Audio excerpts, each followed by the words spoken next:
Sa pagbubukas ngayon ng klase, nasa ikatlong taon na ng implementasyon ng Enhanced Basic Education Act of 2013 o yung tinatawag po na K-12 program ng DepEd. Kung dati, 10 taon ang gugugulin sa elementarya at high school, ngayon aabutin na ng 12 taon ang isang estudyante para matapos siya ng basic education o elementary at high school. Sa ilalim nito, inaasahan ng mga estudyante na mas maisasaulo na ang kanilang mga aralin at mas maihahanda ang kanilang mga sarili sa nais nilang tahaking karera.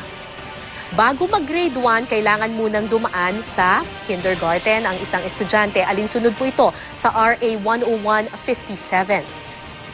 Mula naman kinder hanggang grade 3, gagamitin pong wika sa pagtuturo ang tinatawag na mother tongue o kinalakihang lengguwahe ng estudyante. Pero pagdating po sa grade 4, sa wikang Ingles na po at Filipino ituturo ang mga leksyon.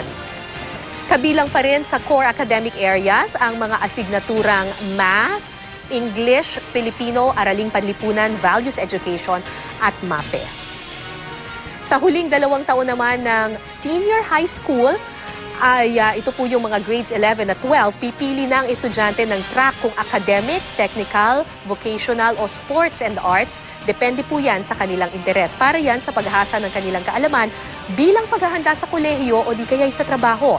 Pero hindi pa ngayon ipapatupad ang dagdag taon sa high school. Sa ngayon, tanging grades 1, 2 at 7 at 8 pa lamang ang susunod sa bagong K-12 curriculum. Samantala, mga kapuso, para naman sa grading system, letra na po ang gagamitin ngayon. A po ang pinakamataas na grado.